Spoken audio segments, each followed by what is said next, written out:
Battle of Domains Part 2. So I've come to a different server, here Battle of Domains, where essentially, if you have a look, I'm in EU 267, opponent is in EU 286. It's, you see, killed everyone. And we just have one unit left that we can basically get rid of.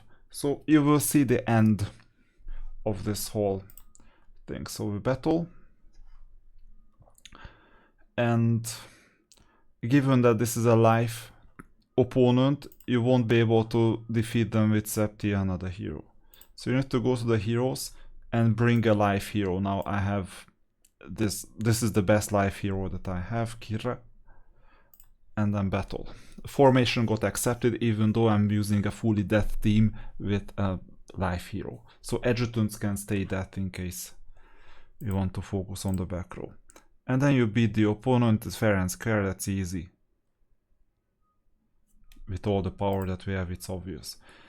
And in the previous video you saw that there are actually 4 free options. Now with the strongest unit on the server, and I am here the strongest unit of the server, I'm playing as the strongest unit of the server, you see the emissary.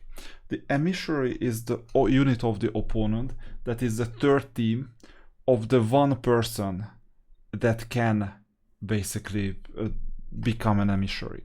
The guild leader or the server leader, the strongest person, well, if there are multiple guilds, then the strongest guild's leader determines who the emissary is gonna beat, and it's usually themselves. Now you can have 2 options. Option 1 is that you make your strongest team the emissary, which means that your strongest team won't participate in the Battle of Domains. I don't recommend that.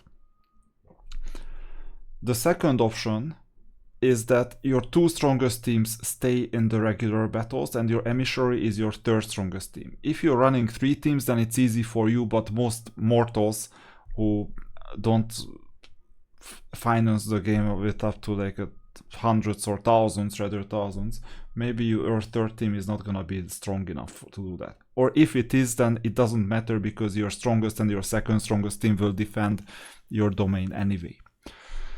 So long story short, your 3rd strongest team is gonna be the emissary in this case. And this means that if your opponents go through your strongest and 2nd strongest in the regular games, then they will be able to defeat the emissary. So this is basically just there for no reason. So it's meant to be defeated anyway. If you play correctly, the strongest team or the strongest character, for here for example Michael Knight on this server, is supposed to fight the last before the emissary starts, so that you can score most of your wins against the emissary. Because if the enemies are breached, so here with broken defense of the opponent, opponents have not even started playing. Come on, what is this? It's crazy. Get your act together. So, well, actually no, it's just keep playing like this because you want to win, but you won't be able to beat some of these accounts anyway. So you see that percentage wise, as soon as the opponent is broken, if they break us and we break them, then it becomes a diamond spending fest, and the more you can defeat the enemy emissary, the better. Now, how many players can spend diamonds, that's a deciding factor, because the battles can get really expensive, 200 battles a piece. And they are also limited. So, okay, well, if you wanted to buy extra battle attempts, we will soon see how much that costs. Now, I'm not buying anything yet. I'm just battling 4 times, and you see how much you can buy. Like thousands of diamonds, literally. The win is not worth that much, I guess.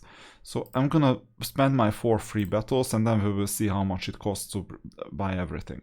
It is your interest that the units that are strong enough, or the teams that are strong enough to attack the opponent emissary, go forward. Because if one character can do it, then it's gonna become expensive. If multiple characters can do it, then it's gonna become easier. And this opens up a strategy actually to have the strongest team as the emissary. If you know that the opponent breaks you and you break the opponent, then this is for the spending. You can exclude a couple of players from playing this emissary mode. Now you see that if you purchase all 30 attempts, it costs you 4,360 diamonds. It's not recommended, obviously, but from now on, if both are broken, in that case the number of defeats counts who the winner is.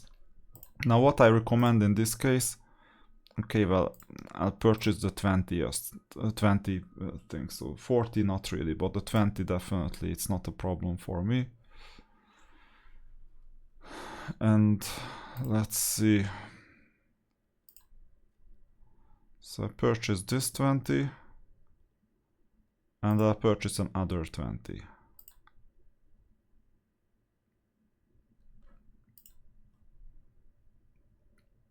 And then that's all. We should be good enough, so we defeated the emissary 5 times. If needed, I can do 5, 6 more, rather 6 more, not a problem. And the currency is fine enough. Now, in the previous video, I didn't tell you what it means to have this currency. So you go to the marketplace, and by the way, there will be new units quite soon. This synergy runestone is what you're looking for, but in the domain area. You see that there are 127 available right now. They add some every week. And right now you can purchase 24 of them. And then you go to the arsenal and you go all the way to the right. By the way, don't forget peak talent at times. So you see that, for example, in my case, it's time to do something, spend the peak talent point, you know. You need to spend on all of them sooner or later to like level 5, 6 so that you can continue. But synergy talent is quite similar. After finishing talent disc 1, you go to talent disc 2. And right now I have 290 to spend. Well, it won't matter much. 140, 140, I can do this. Or this one is 200. So I will do the 140, 140s. For now. Sooner or later I get all of them, and once we win this whole talent war, then I think we're gonna get 4,000 currency, which equates to 400 of these runestones. And you see, it can be purchased from the Battle of the Domains store. And sooner or later you'll finish the second disc, then you go to the third disc, and then you go to the fourth disc. So that's how this works. You can also see how the opponents fare compared to you in this specific case, and by checking out the guild synergy. So for example, I'm here leading with this account and the others follow with talent disc. Overspending is not desired, especially when you don't have cumulative spending, but even if you have cumulative spending, I mean, you have better things to spend on, I guess. I mean, your diamonds. So altogether, it's an easy mode.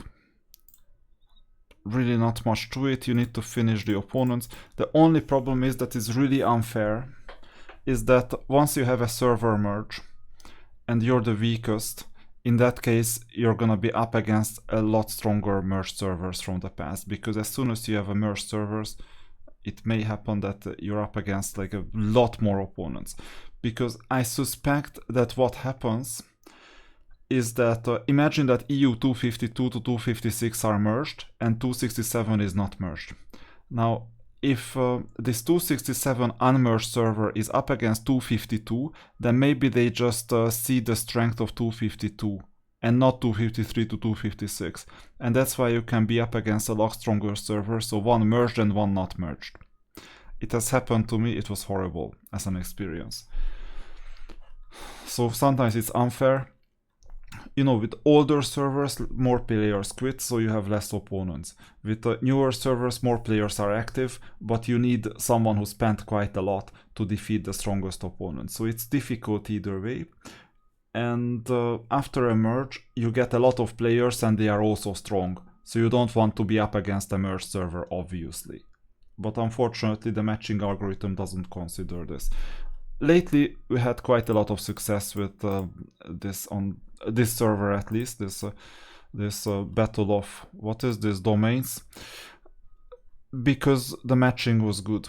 But unfortunately, your results are very much matching dependent, and that's the unfortunate reality of this game. And by the way, don't forget to register. You can register between Monday and Thursday. I hope that the registration will be automatic later, so this is horrible. If you forgot to register this, then you won't be able to play. Monday to Thursday you register, and on Friday you set the emissary with the one account that is the strongest. That's how you play, that's how you max out everything. And I would not rush this that much, because eventually you will get all the talent lists unlocked. It just takes time.